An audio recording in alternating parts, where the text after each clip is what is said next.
بەناوی خی گەورە سڵاوتان لەبێت بینەرانی بەڕێز و خۆشەویست لاڵقەیەم جارەی بەرنامەی ئەمڕۆدا باز لە ئاڵۆزبوونی پەیوەندیەکانی تورکیا و ئەمریکا دەکەین و باز لە کاریگەریەکانی دابەزینی لیرەی تورکی لەسەر هەرێمی کوردستان دەکەین. بە میواندەرێک لە بەڕێزان عومەر عەلی شارەزا لە کاروباری تورکیا، هەروە مەسعود حەیدەر ئەندامی پێشووی لیژنەی دارایی لە پەرلەمانی عێراق. سەرەتا ڕاپۆرتێک دەبین دواتر لەگەڵ میوانەکانمان درێژە بەم پرسە دەدەین.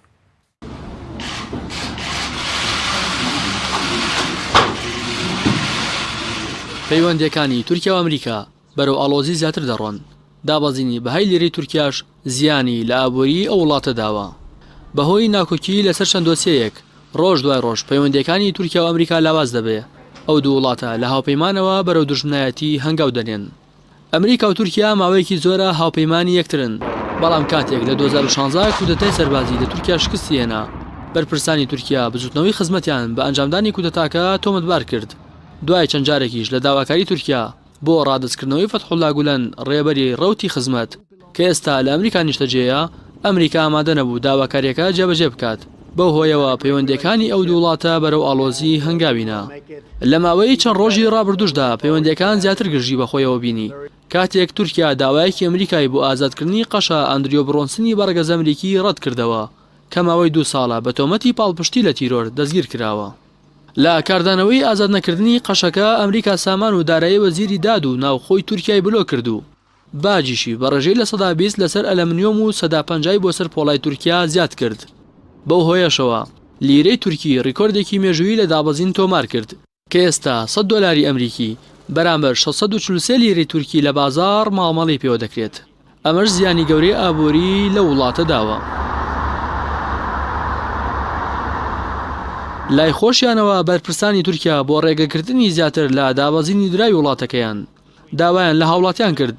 دۆلار و یۆرۆ و زێر بە لیرە بگۆڕنەوە. بۆ کەمکردنەوەی سزاکانی ئەمریکا، تورکیا دەیەوێت ئاڵوگۆڕی بازرگانی لەگەڵ چین و رووسیا و ئێران پەرە پێ بدات. جگە لەوەش تورکیا و ئەمریکا سیاسەتیان لەبارەی دۆخی سووریا و سزاکانی سەر ئێران جیاوازە. سەرەڕای نیگەرانەکانی تورکیا، ئەمریکا هێزەکانی سووریای دیموکراتی لە ڕۆژئاوای کوردستان پڕچە کرد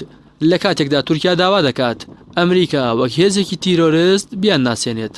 لە هەمان کاتدا دوای ئەوەی ئەمریکا سزای بەسەر ئێراندا سەپاند و داوای لە وڵاتان کرد مامەڵەی بازرگانی لەگەڵ ئەو وڵاتە نەکەن، لە بەرامبەردا تورکیا ئامادە نەبوو مامەڵەی بازرگانی و نەوت لەگەڵ ئێران ڕابگرێت.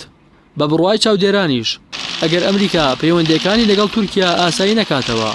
ئەوە تورکیا دەچێتە بەری رووسیا و ئێران و وەک بەدیلی ئەمریکا مامەڵەیان لەگەڵدا دەکات.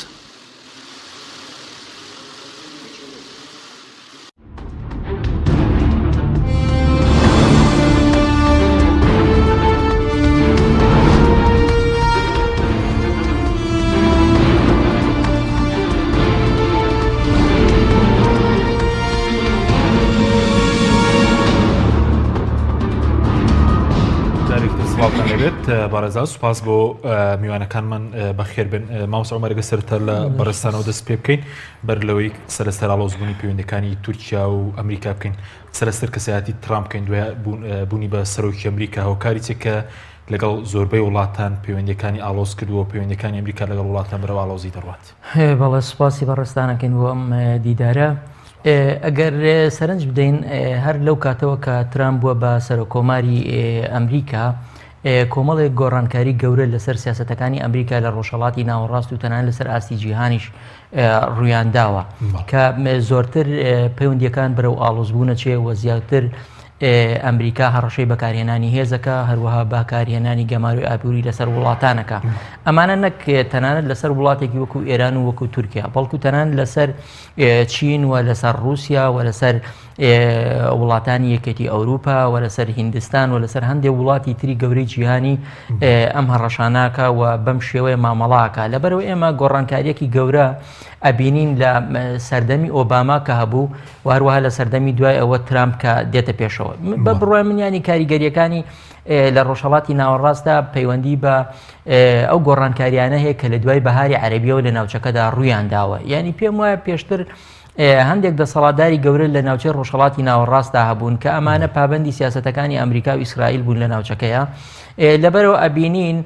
بە جۆرێک لە جۆرەکان پەیوەندیەکی ئاساییان لەگەڵ ئەم وڵاتانەدا هەبووە و ئێمە ئێستا لە سەرەتای دروست کردنەوەی لەسەر ئاستی جیهانی سیستمێکی نوێین لەوەرەبەر ئەو سیستمی نوێ جیهانیش کە هەبوو وردە وردە بەرەو هەڵوەشانەوە ئەڕوە وهروەها ئێمە 100 ساڵ بەسەر ڕێکەوتنامەی سایکس-بیکۆ ئەوەمان تێپەڕان لەبەرەوە جارێکی تر داڕشتنەوەیەکی نوێ لە ئاستی جیهان وە بەتایبەتی لە ڕۆژهەڵاتی ناوەڕاست جوگرافیایەکی سیاسی نوێ دابڕێژرێتەوە هەروەها بە جۆرێکی تر پەیوەندیە سیاسیەکانی وڵاتانی زلهێز لەگەڵ وڵاتەکانی ناوچەکە دابڕێژرێنەوە هەروەها گۆڕانکاریەکی زۆر لەم ناوچانەدا ڕوودا لەبەرەوە ئێمە بە ئاسایی ئەو سیاسەتانە ئەبین بەڵام دیارترین سیاسەتی ئەمریکا ترامپ ینی ئەمریکا لە سیاسەت وەسفی دەکەن بەڵام من ڕاستە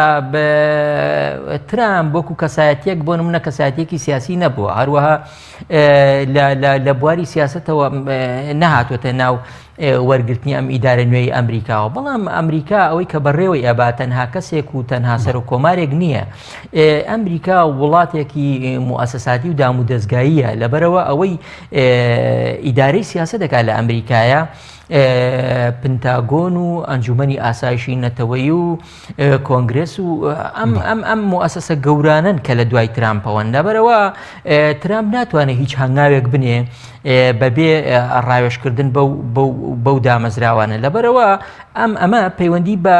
ئاستی گۆڕانی گەورەی سیاسەتەکانی ئۆبامایە لە کاتێکە کۆنگرس سەبوو بۆ نمونە کۆمەڵێک دامەزراوی ترە بوو ئەم سیاسەتە بەرامبەر وڵاتان نە وەڵام ئێستا تونترە بەڵێ ئاخر ئەمە بێت دوو ئێمەش ڕەچای ئەوە بکەین کە ئەو کاتە دیموکراتەکان لەسەر حکوم بوون و دوو دیموکراتەکان خاوەنێکی سیاسی تایبەتی خۆیان بەڵام جارێکی تر ئەمە کۆماریەکانەوە هاتوونەوە جارێکی تر ئەم کۆماریانە سیاسەتێکی تایبەتی خوان هەیە ئێمە پێش ئۆباماش ئێمە کۆماریەکانمان ئەبینی کە سیاسەتێکی توندوتیژیان هەبوو شەڕی ئەفغانستانیان کرد هەروەها شەڕی عێراقیان کرد و سوپان هێنا ناوچەکە و شەڕی تیرۆریان هێناوە 11 سپتەمبەر لە سەردەمی ئەواندا ڕوویدایان لەبەرەوە ئیدارەی کۆماریەکان دائیمەن ئیدارەیەکی توندوتیژە و ئیدارەیەکی ئاڵۆزە و ئیدارەیەکی دروستکردنی ئەزەمات و قەیران و ئەوەیە یعنی بەتایبەتی بۆ ڕۆژهەڵاتی ناوەڕاست لەبەرەوە بە تەواوی سیاسەتی کۆماریەکان جیاوازە لە سیاسەتی دیموکراتەکان و ئەوەش ئێستا ئەیبینین بەم شێوەیە کە ئەم سیاسەتە تازەی دایان ڕشتویانی بۆ نمونە تورکیا و هاوڵاتیانی تورکیا دەسەڵاتدارانی تورکیا وان ئەزانی ئەگەر بێت و دەسەڵاتی ئۆباما کۆتایی پێبێ و دەسەڵاتێکی تر جێگەی بگرێتەوە بەتایبەتی لە سەرەتای هاتنی ترامپە دڵیان زۆر بۆ خۆش بوو کە ترامپ سەرەتای گۆڕانێکی نوێ بێ و پەیوەندیەکانیان ئیجابی و باش بێ لەگەڵ تورکیا بەڵام بە پێچەوانەوە دەرچواتە قسە سەر ئاڵۆزوون پەیوەندیەکانی تورکیا و ئەمریکا دەکەین ئەگەر بچینە لای کاک مەسعود زۆر سوپاس بۆ بەشداریتان لە بەرنامەکەماندا ئەگەر سەرەتا لەوە دەست پێ بکەین بە بۆچوونی بەرەستان هاوکاری چیە کە ترامپ جەنگێکی ئابووری بەرامبەر زۆرێک لە وڵاتانی جیهان ڕاگەاندووە بەرامبەر بە تورکیا بەرامبەر بە ئێران کۆریای باکوور چین کەنەدا کۆمەڵێک وڵاتی ئەوروپیەوە کارەکەی چیە کە ئەم جەنگە ئابووری ڕاگەاندووە بەڵێ بەنای خوای بەخشندە و میهرەبان سەڵاو بۆ بەڕێزێتەوە بۆ میوانی بەڕێزێتەوە بۆ بینەرانی بەڕێزی کەناڵەکەتان بێگومان سەرۆکی ئەمریکا بازرگانە پێش ئەوەی سیاست مەدار بێ و ڕوئیای اقتصادی خۆی هەیە بۆ باشترکردنی بازاری ناوخۆی ئەمریکا و لە بانگەشەی هەڵبژاردننی سەرۆکایەتی ئەمریکادا وعدی ئەوەیدا کە هەلی کار لە ئەمریکا زیاتر بکە و ڕێژەی هەژاری کەم بکاتەوە و بەو معادلاتانی معادلە سیاسیانەی کە بەتایبەتی لە ڕۆژهەڵاتی ناوەڕاست و ئەوجا لە ئاسیاش هەیە توانیوێتی هەم سوودێکی زۆر لە وڵاتە عەرەبیەکان ببینێ بەتایبەتی دۆلی خەلیج کە بینیمان مەبالغی زۆر گەورەیان وەکو ئیستثمار بردە ئەمریکا بەناوی استثمارەوە و بەنسبەت تەبادولی تیجاریش لەگەڵ بەشێکی زۆر لە وڵاتانەیە سینە ئەوە تا لەگەڵ تورکیایە حتا زەغد لە ئەوروپا شەکات بۆ ئەوەی احتیمال لەسەر بەرهەمە ناوخۆیەکان زیاتر بکرێ و هەوڵ بدرێ هەلی کار دروست بکرێ و بازاری ناوخۆی ویلایەتە یەکگرتووەکانی ئەمریکا بژانەوەیەکی باشتر بەخۆی ببینێ و پێم وابێ لای دەنگدەر و لای هاوڵاتی ئەمریکی ئەم بابەتە ئەهەمیەتی زیاترە تاوەکو لە سیاسەتی خارجی کە ڕنگدانەوەی بۆ دەرەوەی ئەمریکا هەیە و بۆ ناوی ئەمریکا کەمترە. بەڵێ بەڵام پێ دوایە ئەمە کە بەرەزوتە دەمە لە پێناو بژانەوەی بەرەمی ناوخۆی ئەمریکایە بەڵام کۆمەڵێک سیاد بەڵام لە دوورمەودا پێ دوایە ئەو سیاسەتەی کە ترامپ بەرامبەر زۆرێک لە وڵاتان تەنها هەندێک لاوپەیمانەکانیشی بۆ نمونە بازی سەپاندۆ بەسەر پۆڵا بەسەر ئەلەمنیۆم مەسەرەن جگە لە ئێران و کۆریا باکوور و کۆمەڵێک وڵاتی تر لە دوورمەودا زیان لە ئابووری ئەمریکا نادات. ئەوە اقتصادیەکانی ئەمریکا خوانە بێ و بابەتێک لایکردنەوە بە نسبەت هەناردەکردنی شتومەک لە وڵاتی چۆک و سینەوە بۆ وڵایەتە یەکگرتوەکانی ئەمریکا بە سەدان ملیارد دلار ئەخەملێنرێ و ئەمە بۆ ئەمریکا ممکنە بۆ دوورمەودا زەرەری هەبێ و احتیمادی کەمتر لەسەر بەرهەمە ناوخۆیەکان بێ چونکە دەستی کار لە وڵاتی چۆک و سین هەرزانترێت تا ئەمریکا و هەناردەکردن یاخود تەبادولی تیجاری لە قازانجی سینە بێ. ئەگەر باسی وڵاتی چۆک و تورکیا بکەین بۆ نمونە لە ساڵی 2017 تەبادولی تیجاری بینی تورکیا و ئەمریکا نزیکەی 20 میلیارد دلار بووە کە سەرۆکی ئەمریکا هەم ئامانجێکی ئابووری ئەپێکێ لەو باجەی کە خستوێتێ سەر بۆ نمونە ئەلەمنیۆم و پۆڵا لە تورکیا و هەم ئامانجی سیاسیشە بێکێ کە حکوومەتەکەی ئەردۆغان خاتە ژێر فشارێکی سیاسی کۆمەڵایەتی ئابووری گەورەوە کە ئێستا هاوڵاتی تورکی لە قەیران و لە دڵڕاوکێکی زۆر گەورەدایە کە هێزی کڕین بە نسبەت تاکی تورکەوە لە ڕادەیەکی زۆر کەمی کردووە و ئەبینین لە ماوەی 1 ساڵە نزیکەی لە 140 بەهای دراوی تورکی شکاوە. طبعاً جگە لە ئامانجە ئابوووریەکە وەکو ئاماژەم پێکرد بێگومان هەندێک خلافاتی سیاسی بە نسبەت وڵاتانی ناوچەکەەوە هەیە بە تایبەتی سووریا لە نێوان ئەمریکا و تورکیا ئێستا پابەند نەبوونی تورکیا بەو ئابلوقەیە کە لەسەر ئێرانە بەوەی کە گازی سروشتی لە ئێران هەرەکڕێ جگە لە کەیسی ئەو قەشەیە کە گیراوە کە پێم وانییە ئەوە هۆکاری سەرەکی بێ بەڵکو ممکنە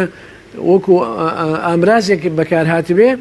هەموو ئەمانە وای کردووە ئێستا تورکیا لە ژێر فشارێکی زۆر گەورەیە بێ و لە حالەتێک پێشبینەکان وایە لە حالەتێکە ئەگەر پەیوەندی تیجاریەکان و سیاسەکان ئاسایش ببێتەوە ئەو کات بەهای لیرەی تورکی وەکو خۆی ناگەڕێتەوە. شتێکی تریشەیە کە زۆر گرنگە و مەترسیە بە نسبەت ئیتحادی ئەوروپیەوە مەوزوعی ئەو ئیستثماراتانەی کە لە تورکیا هەیە و بەشێکی زۆر لە کۆمپانیا ئەوروپیەکان کردویانە تەنانەت چەندین بانکی ئەوروپی هەیە بە دەیان میلیارد دلار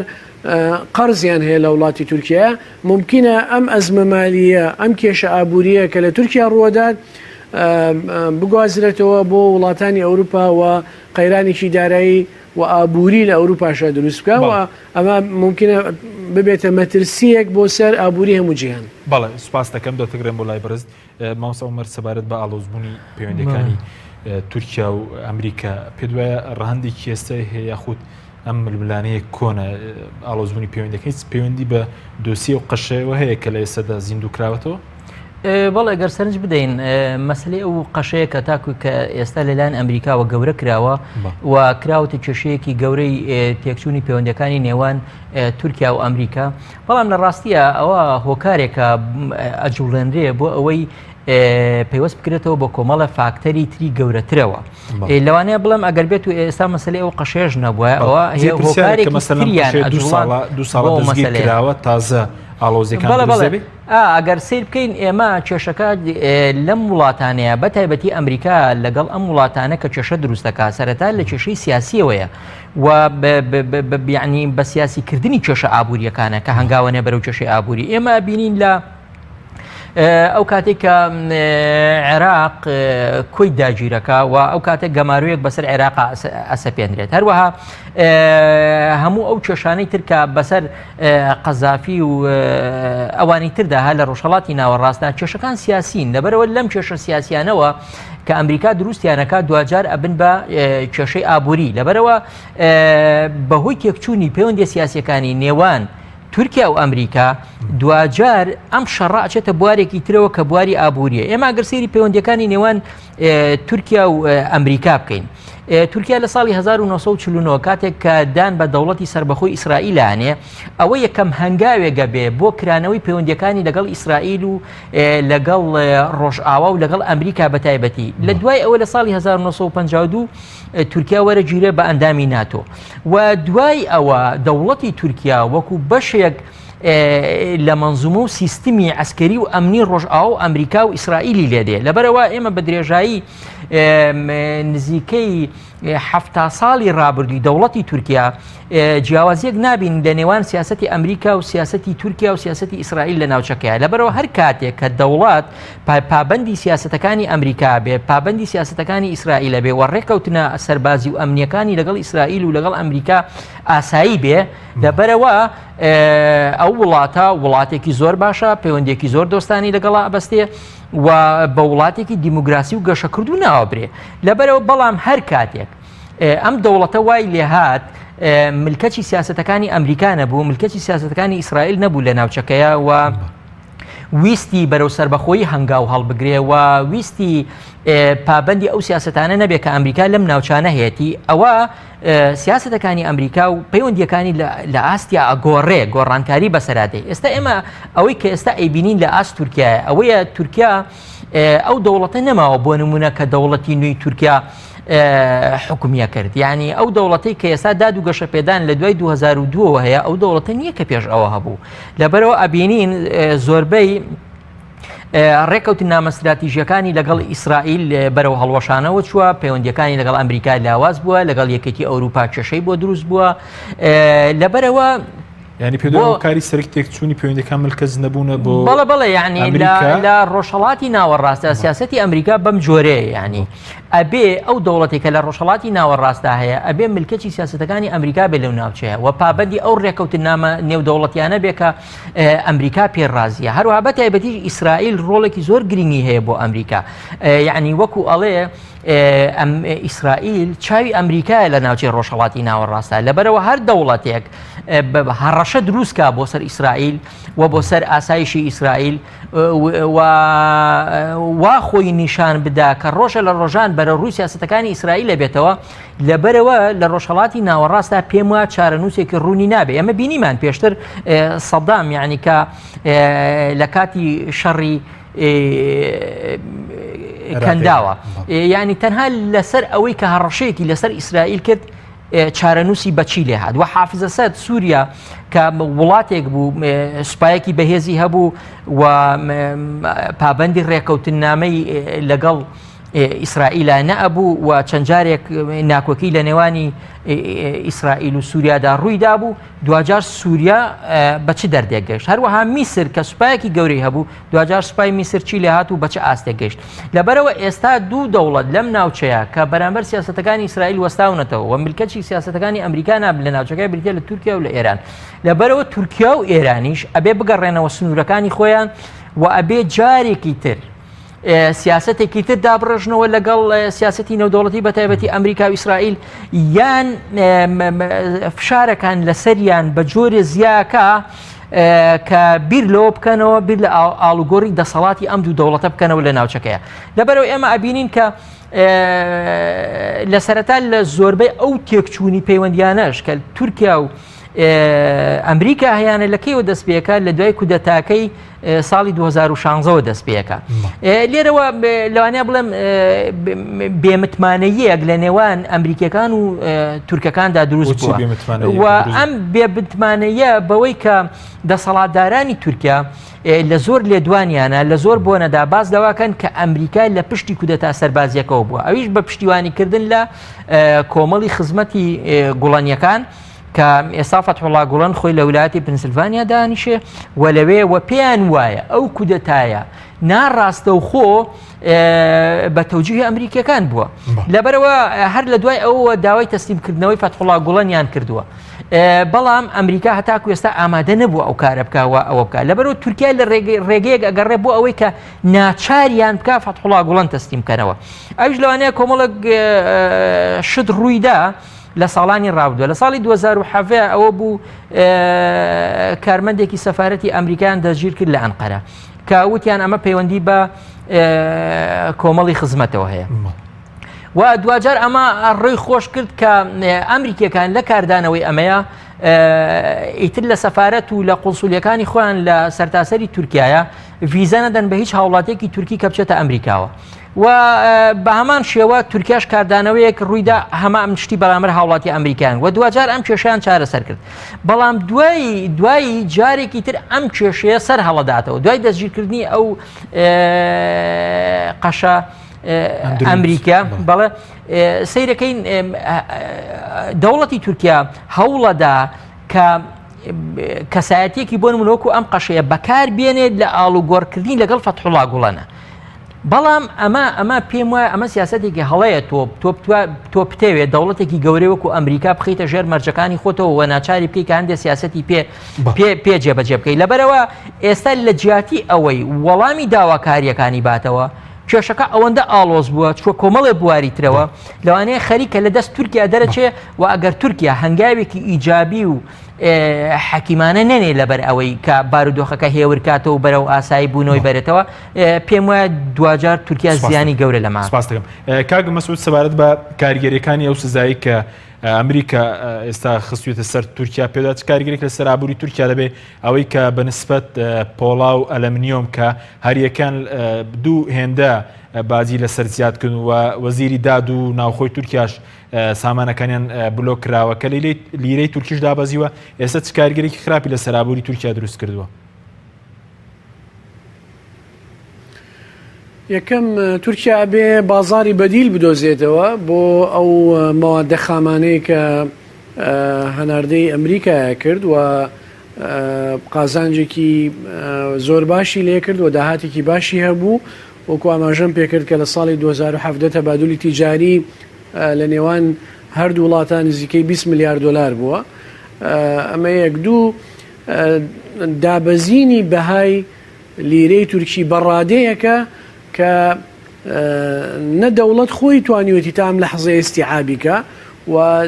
هاوڵاتیانی تورکیش تووشی شۆک بوونە. ئەبینین کە شتومەک لە بازارەکانی تورکیا بەرەو گرانیە ڕوە و لە بەرامبەر ئەمەدا هێزی کڕین توانای کڕینی هاوڵاتی بەرەو لاوازبوونە ڕوە واتە تەزەخم دروستە بێ و پێویستی بەوە هەیە تورکیا معالەجەی ئەمە بکە. معالەجەکەشی بەڕای ئێمە و بەڕای پسپۆرانی ئابووری و دارایی ئەوەیە کە بێ بەنکی مەرکەزی تورکیا نسبەی فائیدە زیاد بکە. بەڵام لەبەرەوەی دوای انتخابات و دوای ئەوەی کە سیستەمی سیاسی لە تورکیا لە پەرلەمانیوە بوو بە سەرۆکایەتی تەنانەت بانکی ناوەندی تورکیاش استقلالێتی نەماوە بە بڕیارێک خراوەتە ژێر هەژمونی سەرۆک کۆمارەوە. واتە بازاڕی ئیستثمار بازاڕی ئابووری تورکیا هێواش هێواش خەریکە متمانە لە دەستەدا و هەموو ئەو مستەسمرینانە هەموو ئەو بانقانە هەموو ئەو کۆمپانیانە با بڵێن تەرەیوتیان کردووە یا خودراوەستاون تەحەفوزیان هەیە لەوەی لە ئیشوکارەکانیانە. ئەمە ئەگەر تورکیا معالەجاتی هەم سیاسی و هەم ئابووری بەپەلە نەدۆزێتەوە بێگومان وەزعی اقتصادی تورکیا بەرەو خراپی ڕوە و طبعا ئەمە بەنسبەت ناوخۆوە. بەڵێ بەس سەبارەت بە ئەو پلانەی کە ئێستا بەرپرسانی تورکیا ڕایانگەیاندووە بۆ نمونە باز لە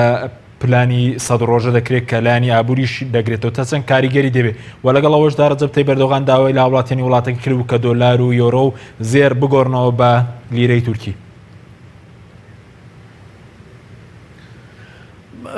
بەنسبەت پلانە 100 ڕۆژەکەی ئەعلان نەکرا وردەکارێکی چییە بەڵام ئێمە بینیمان دوای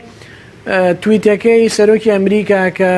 فەرزی 150 باجی خستە سەر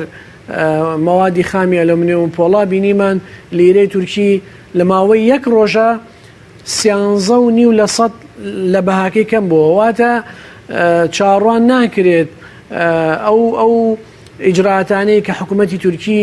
بەتەمایەتی ئەنجامی سەریعی هەبێ و ینی حالەتەکە بە شێوازێکە کە متمانە بە لیرە نەماوە و داواکەی سەرکۆماری تورکیا بەڕاستی داوای کەسێکی ئابووری ناس نییە و تەنها لە ڕووی عاتفیەوە ئەم داوای لە خەڵکی کردووە و من پێم وانی هاوڵاتی تورک بچێت دۆلاریان ئاڵتونەکەی بگۆڕێتەوە بە دراوێک کە ڕۆژ بە ڕۆژ بەهاکەی لە دەستەدا و عاتفەی وەتەنی یاخود مەشاعری وەتەنی لەو حالەتەیە هیچ ڕۆڵێکی نابێت چونکە تاک بە دەرەجەی ئەساسی بایەخەدا بە جانب ئابوووریەکەی یا اقتصادەکەی لە ژیانی خۆیە ئەگەر معالەجەی یاخود احتیوایی ئەم بابەتە ئەم کێشەیە نەکرێ بە تایبەتی کێشە سیاسیەکە و ئەوەی کە مامۆسای بەڕێز ئاماژەی پێکرد تورکیا تا ڕادەیەک هەندێک تەنازولات پێشکەش بکە لە ڕووی مەواقفی سیاسی لەسەر دۆسیەی سووریا لەسەر تعاملکردن لەگەڵ ئێران ئێمە زانین تورکیا لە کاتی هاتنی داعش سەرێشێکی زۆر گەورەی بۆ عێراق و ئەمریکا و مجتەمەعی دەولی دروست کرد چونکە بە ئاشکرا داعمی داعشێ کرد بە مباشر و داعمی لۆجستیانێ کرد ئەکید ئەمریکا ئەم معلوماتانێ هەیە ئەگەر تورکیا گۆڕانکاری لە سیاست و لە نەهجی نەکات بێگومان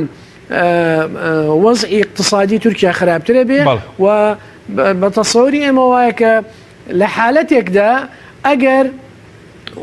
وەزعەکان تا ڕادەیەک هێورش بێتەوە لیرەی تورکی ناگەڕێتەوە ساڵێک پێشێستیان 6 مانگ پێشێستا. بەڵێ سوپاس دەکەم دواتر قسە لەسەر کاریگەریەکان لەسەر هەرێمی کوردستان دەکەین دابەزینی لیرە بەڵێ بینێرانی بەڕێز ناوبڕێک و دەگەڕێنەوە وڵاتان لەگەڵمان بمێنەوە. تۆپ ئارت تاکە بریکاری تۆڕی میدیایی کۆمەڵ بۆ دروستکردن و بڵاوکردنەوەی ڕیکلام. تۆپ ئارت. دنیا دیکۆر بۆ کەوانتەر و تەختەی ئەرزی. لە دنیا دیکۆر ئامادەین بۆ دروستکردنی کەوانتەر و دانانی تەختەی ئەرزی بە باشترین کوالیتی و نرخی گونجاو. دروستکردنی کەوانتەر بە خواستی خۆتان بە کەرەستەی MDF و HDF و HPL و R-Click و داری سروشتی و باڵۆن پرێس. هەروەها دروستکردنی کەوانتەری تاقیگە و WC و کابینات با کەرەستەی کۆمپاکت لامینات کە دژە بەکتریا و دژە ئاو و دژە ئەسیدە.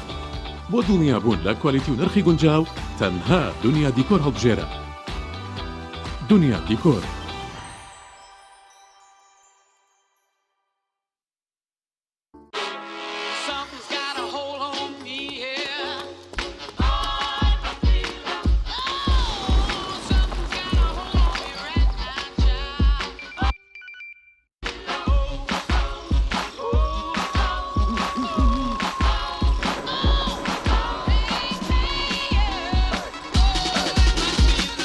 Introducing the LG G6, the big screen that actually fits in your head. فانسینێت خێراترین هێڵی ئینتەرنێت بە داوڵۆندی بێسنوور ئێستا لە خزمەت کڕیاراندایە. فانسینێت جۆرەها کارتی پڕکردنەوەی بۆ ئامادە کردوون کە سەرجەمیان داوڵۆندیان بێسنوورە بۆ ماڵ و شوێنە گشتیەکان. کارتی 9000 دیناری بۆ ماوەی 1 هەفتە، کارتی 7000 دیناری بۆ ماوەی 15 ڕۆژ، کارتی 30000 دیناری بۆ ماوەی مانگێک، کارتی 40000 دیناری بۆ ماوەی مانگێک و بە خێرایی زیاتر کە تایبەتە بە یاری ئۆنلاین. هێڵی فانسینێت لە ڕێگەی ئامێرێکی تایبەت کە لە سەربان دادەنرێت وەردەگیرێت و لە ڕێگەی گێنەرێک بۆ ئامێری بڵاوکردنەوە لە ناو ماڵەکەت یان شوێنی کارەکەت کاری پێدەکرێت. ژمارەی تەلەفۆن 070 224 75 74 یان 050 194 36 37. فانسینێت. تۆپ ئارت تاکە بریکاری تۆڕی میدیایی کۆمەڵ بۆ دروستکردن و بڵاوکردنەوەی ڕیکلام. تۆپ ئارت.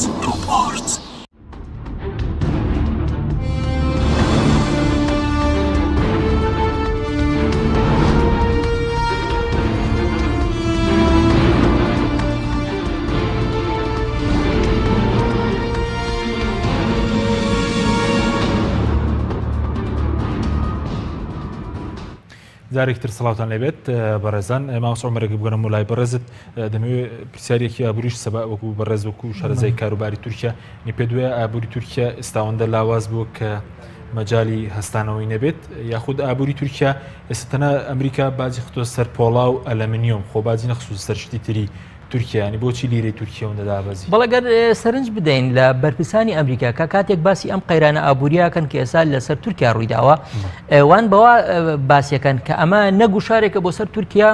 و نە سیاسەتێکە تش بە تورکیا بێ بەڵکو ئەمە لەسەر ئاستێکی جیهانی ئەمریکا سیاسەتێکی ئابووری هەیە کە پەیڕەویەکە لەبەرەوە پەیڕەوکردنی ئەم سیاسەتە لە ئاس چین و لە ئاس رووسیا و لە ئاس هەندێک وڵاتانی تریشی وەکو چۆن لە ئاسی تورکیادا هەیە بەڵام ئەوەی کە کێشەکە لێرەدا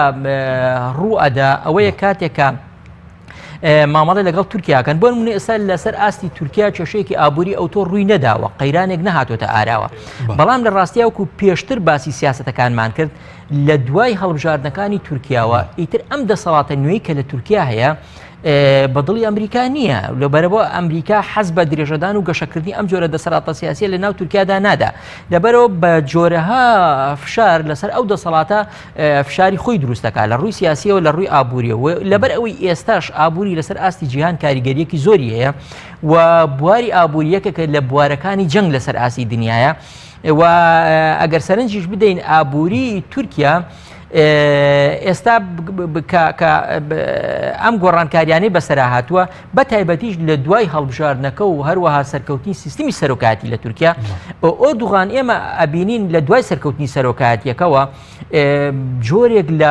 لە مەغروریەتی بۆ دروست بووە لە ناوخۆی تورکیادا هەروەها ئەوێ ئەمە بگوازێتەوە بۆ دەرەوەی تورکیا و بۆ سیاسەتی دەرەوەش لەبەرەوە ئەو مامەڵانی کە ئەیکا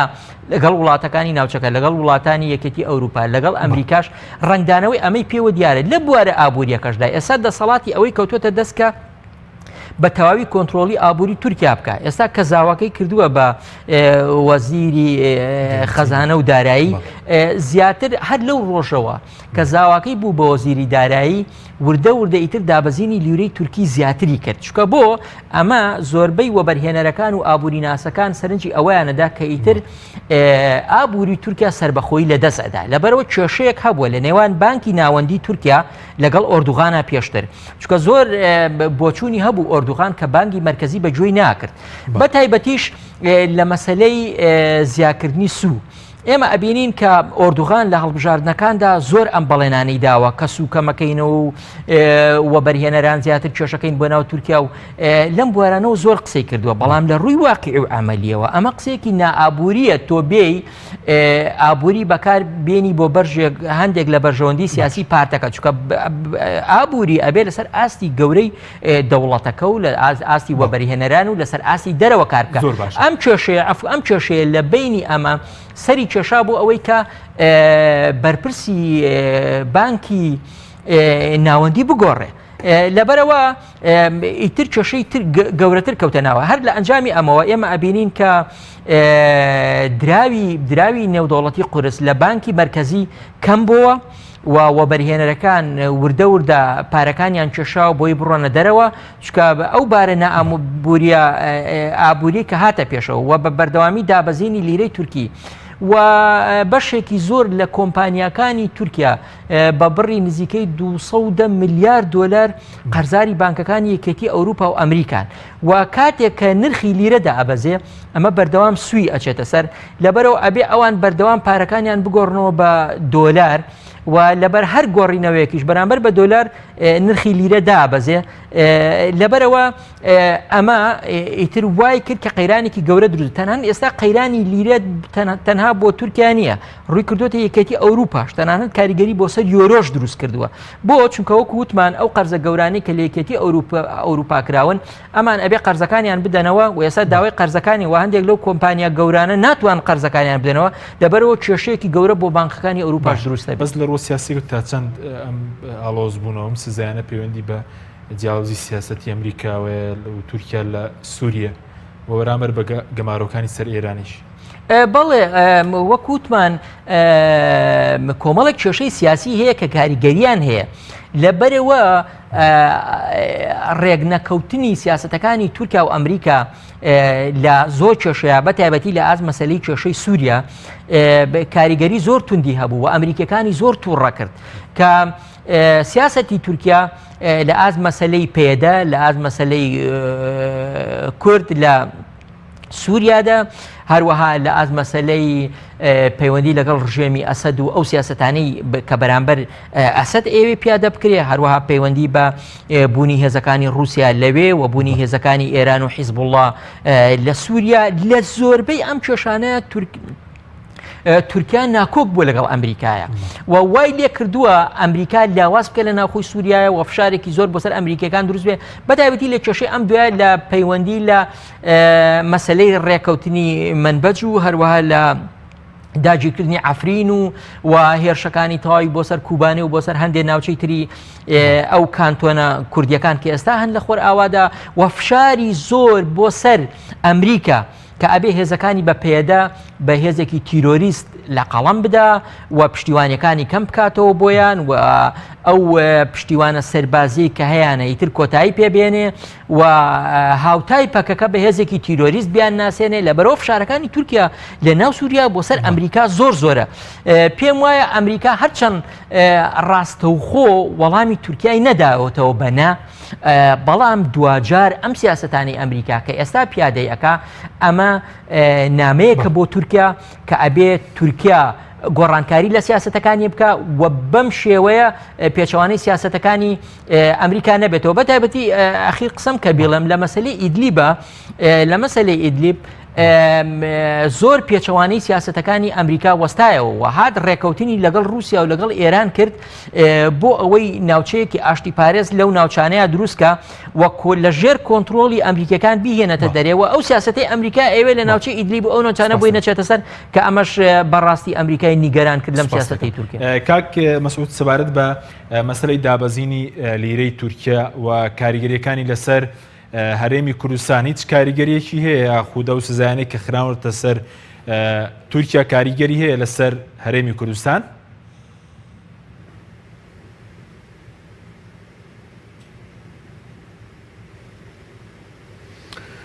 بەڵێ بەئەکیدی ئەبێ زۆر بە وردی مامەڵە لەگەڵ نەک تەنها ئەو کێشەی کە لەگەڵ تورکیا هەیە بەڵکو کێشە بەڵێ فەرموو دەنگ فەرموو کاک مەسەدا هەیە دەنگەکەم ببوورە فەرموو گوێمان لە بەرزستانە فەرموو. طبعا بەنسبەت ئەو حیسارێک کە لەسەر ئێرانی شێ هەمان شتە بەڵێ طبعا دابەزینی نرخی لیرە واکات کە بازرگانەکانی عێراق و هەرێمی کوردستان بە تایبەتی تورکیا ڕوو لە تورکیا زیاتر بکەن و هاوردەکردن زۆر زیاتر بێ لە ئێستا کە هەیە لەبەر هەرزانی شتومەک بەڕای ئێمە پێویستە هەم عێراق و هەم حکوومەتی هەرێمی کوردستان پێداویستیەکانی بۆ ماوەی 3 مانگ یاخود 6 مانگ یاخود ساڵێک دیاری بکات و ڕێژەی هاوردەکردن دیاری بکات بۆ بازرگانەکان بۆ ئەوەی بازارەکانی عێراق و هەرێمی کوردستان پڕ نەبێت لە شتومەکی هاوردە و کە تەئسیری نەرێنیە بێت لەسەر بەرهەمە ناوخۆیەکان لە هەمان کاتیشدا فرسەتێکە دابەزینی نرخی لیرە بۆ ئەوەی تەشجیعی مستەسمرینی تورک بکرێ بۆ ئەوەی بێن لە هەندێک بوارە استثمار بکەن و ئێمە لە هەرێمی کوردستان بۆ نمونە پێویستمان بەوە هەیە کە لە قطاعی صناعی استثماراتمان هەبێ پێویستمان بەوە هەیە کە لە کەرتی کشت و کاڵ استثمار هەبێ ئەگەر بتوانرێت ئەم دوو بازاڕە بەهۆی مستەسمرینەوە بژانەوەی زیاتر بەخۆی ببینێ شتێکی باشە بەڵام گرنگە هەندێک ئیجرات هەیە بکرێت بۆ ئەوەی لەبەر دابەزینی بەهای لیرە بازارەکانی هەرێم و عێراق پڕ نەکرێ لە شتومەک بەنسبەت هەرێمی کوردستانەوە قازانجی ئەوەی تێدایە ممکنە هەرێمی کوردستان وەکو بازار وەکو محەتەیەکی ترانزیت بەکار بهێنرێ بۆ ئەو بازرگانانەی کە شتومەکەکانیان دێنن و ڕەوانەی ناوڕاست و ناوچەکانی خۆری عێراقێک بەڵام بەنسبەت هاوڵاتی ئێستا وەکو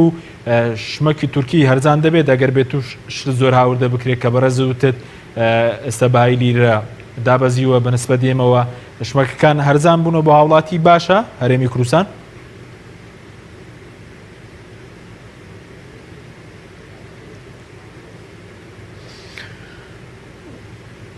حتما يعني ممكنە جانبێکی ئیجابی تێدا بەڵام بە تەسەوری من بۆ دوورمەودا بە نسبەت بەرهەمی ناوخۆیەوە زەرەری زیاترە بێ ئەو کاتێ ئێمە بینە کۆمەلگایەکی 100% مستهلك و هیچ بەرهەمێکمان نابێ بۆ کورتخایەن ممکنە قازانجی هەبێ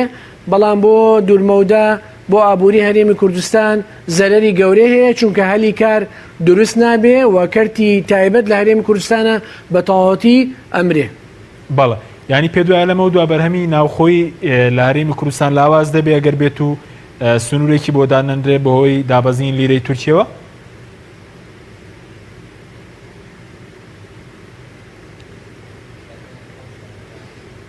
بێگومان ئەگەر لەبەرەوەی بازرگانەکان بە هەلی ئەزانن بۆ ئەوەی ئێستا کە نرخی شتومەک لە تورکیا بەراورد بە چەند مانگی ڕابردوو نرخی شتومەک زۆر کەمی کردووە محاولەکەن شتومەکی زیاتر بێنن و قازانجەکانیان زیاتر بکەن پێویستە حکوومەت پلانێکی هەبێ بۆ ڕێژەی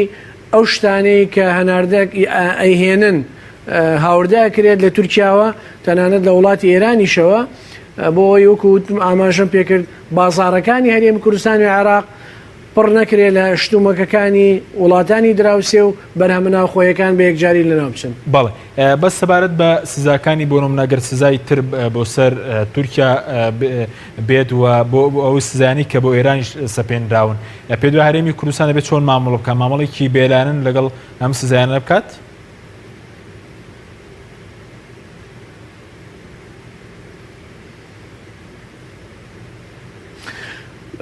سەرۆکی حکوومەتی هەرێمی کوردستان لە لێدوانێکیە مووقفی هەرێمی کوردستانی ڕوون کردەوە کە مووقفی هەرێمی کوردستان لەگەڵ مووقفی عێراقیایە حکوومەتی عێراقیایە و تا ئێستا مووقفی حکوومەتی عێراقی ئەتوانم بڵێم لە ناوەڕاستایە ئەمە بەنسبەت ئەو ئابلۆقەیە کە خراوەتە سەر ئێران و بەنسبەت تورکیاوە پێم وابێ هیچ ئابلۆقەیەک نییە بەڵکو کێشەیەکی ئابووری سیاسی لە نێوان تورکیا و وڵاتە یەکگرتووەکانی ئەمریکا هەیە و داتەپینی یاخود خراپبوونی باری ئابووری تورکیا بە هەر شێوازێک بێ ڕنگدانەوەی نەرێنیە بێ لەسەر وڵاتانی دەوروبەری. بەڵێ سوپاس دەکەم ماوسە مەرگ بگەرم و لای بەڕێزت ئەم هەنگاوانەی ئەمریکا بۆ نمونە کە بەرامبەر تورکیا دەیانگرێتە بەر تا چەند کاریگەری هەیە لەسەر ئەوەی کە تورکیا بە دوای ئەو پەیمانی نوێ بگەڕێت کە سەر و کۆماری تورکیاش باسی لەوە کە ناچاریان دەکەن بە دوای ئەو پەیمانی نوێدا بگەڕێ. بەڵێ گەر سەرنج بدەین ئەمریکاش لەوانەیە بڵێم ئەو هێزە جیهانیە گەورە نییە ئێستا کە سەردەمی یەکجەمسەری بێ و بە ئارەزوی خۆی بتوانێت سیاسەتەکانی فەرز بکات بەسەر هەموو وڵاتانی دنیاە لەوانەیە بڵێم ئێستا جۆرێک لە دنیای فرە جەمسەری هاتوۆتە ئاراوە ئێستا چین جەمسەرێکی گەورەیە بۆ خۆی رووسیا جەمسەرێکی گەورەیە بۆ خۆی یەکێتی ئەوروپا جەمسەرێکی گەورەیە بۆ خۆی و زۆربەی وڵاتان لەبەرەوە وەکو جەمسەری گەورە گەورە دەرکەوتون لەسەر ئاستی جیهان کەواتە لە کاتێکدا کە ئەمریکا زیاتر فشار لە تورکیا بکە دەرگایکی تری لە بەردەما ئاواڵایە کە بەرەو شوێنی تر بڕوە پەیوەندیە بازرگانیەکانی بەرەو شوێنی تر بەرە چکە ئێمە بینین کە بە ئەوەی کە هاوردەیەکە و ئەوەش کە ئەینێرێتە دەرەوە ئێمە بینین بە ئاستی بازرگانی تورکیا لەگەڵ ئەمریکا نزیکەی بایی 18 میلیارد دلار بێ لەبەرەوە ئاستێکی بازرگانی زۆر بەرز نییە کە لەگەڵ ئەمریکا هەیەی بەڵکو ئەتوانێت بۆ نمونە لەگەڵ یەکێتی ئەوروپا ئێستا مامەڵە بە یۆرۆی ئەوروپی بکات چکە ئێستاش نرخەکانی یۆرۆ لە ئاستی لیرەیە هیچ گۆڕانکاریەکی ئەوتۆی بەسەرا نەهاتووە لەبەرەوە ئەتوانێت مامەڵە بە یۆرۆ بکە یان مامەڵە بە ڕۆبڵی ڕووسی بکە یان بە چینی و ئەو سیاسەتەس کە ئێستا بەدەستێوێتی ئەوەیە کە ڕووەکاتە وڵاتانی تر لەبەرەوە پێم وایە لە دوورمەودایە ئەمریکا زیان بکات لەمە بۆ چونکە یەکێک لە وڵاتە بەهێزەکان یەکێک لە وڵاتانی ئەندامی ناتۆ پاڵ پێوەنێ کە بەرەو ئەوێ بچێ بەڵام بە بڕوای من ئەمە بۆ ئەوە نییە کە تورکیا لە ئەمریکا بترازێنێ پێم وایە ئەم سیاسەتەی ترامپ بۆ ئەوەیە زیاتر تورکیا بەرەو ئەمریکا بێنێتەوە یعنی بە جۆرێک لە جۆرەکان پێچەوان نابێتەوە ینی چونکە هەتاکو ئێستا ئەو سیاسەتانەش کە ئەمریکا گرتوێتە بەر لەوانەیە بڵێم لە چەند ئاستێکی ئابووری و گەمارۆیەکی زۆر گەورە و بەهێزان نییە یعنی گەم بۆ نمونە گەمارۆ خاتە سەر ئەلەمینیۆم و سەر پۆڵە یان سزا سەپێنە بەسەر دوو وەزیرە کە ئەو دوو وەزیرە خۆیمە هەر شتێکی ڕەمزی بوو ئەو دوو وەزیرە هیچ شتێکیان لەناو ئەمریکایان نییە تاکو بڵێ ئەمە دەزەگرین بەسەر پارەکانیانەوە بەسەر شتەکان یان کاتێککە ئەمریکا یان کاتێککە تورکیا دش بە وەزیرەکانی ئەوان بەو شێوەیەکە لەبەرەوە پێم وایە دوجار تورکیا و ئەمریکا بەرژەوەندی زۆر گەوریان بەیەکەوە هەیە و زۆر شت ئەیان بەستێتەوە بەیەکەوە و هەردووکیان ئەندامی ناتۆن و هەتاکو ئێستاش تورکیا ڕێکەوتنی لەگەڵ ئەمنی و سەربازی لەگەڵ ئیسرائیل هەیە لەبەرەوە بۆ شێوەیە نییە کە بەرەو جەنگێکی گەورە بڕوا و بەرەو هەرەسی دەسەڵات بڕوا پێم وایە دوجار ئەگەنەوە ڕێکەوتن و بە جۆرێک لە جۆرەکان پەیوەندیەکانیان بە جۆرێکی تر داڕێژن زۆر بە کوردی تا چەندێک وڵاتانی عەرەبێتەوەتی سعودیەوانە دڵخۆشن بەو بارودۆخی تورکیا کە بەهای لیرەکەی دابەزی بە کورتی بێسپاس بەڵێ ینی هەندێک لە دەسەڵاتدارانی تورکیا باز لەوەکەن کە هەندێک لە وڵاتانی عەرەبی پارەیەکی زۆریان بەکارهێناوە بەتایبەتی لە کاتی هەڵبژاردنەکانی شاباسیان لەوە کرد کە دەسەڵاتی داد و گەشە پێدان بکەوێ و سیستمی سەرۆکاتی سەر نەکەوێت یەکێک لەوانە کە باسیەکەن ئیمارات و عەرەبستانی سعودیە کە نزیکەی 12 میلیارد دلاریان بەکارهێنابێ لەوەیە ولی ئێستاشدا باز لەوەکەن کە ئەم سیاسەتە ئابووریەی کە ئەم جەنگە ئابووری کە دش بە تورکیا کراوە هەندێک وڵاتانی عەرەبی تایە بەشدار بن کە خۆشحاڵ نین بە سەرکەوتنی سیستمێکی وەکو تورکیا چونکە دوجار گەشەپێدانی دیموکراسی و سەرکەوتنی تورکیا بە زیانی گەورە بۆ خۆیانی زۆر سپاس بۆ بەرەزان عومەر عەلی شارەزای لە کاروباری تورکیا کە لە سودوی سەرەکی لەگەڵمان هەروەها بەڕێز مەسعود حەیدەر ئەندامی پێشوو لیژنەی دارایی لە پەرلەمانی عێراق کە لە هەولێرەوە لەگەڵ مامی سپاس بۆ بینێرانی بەڕێز سپاس بۆ ئەو کارام تا بەرنامەیەکی تر خواتەنە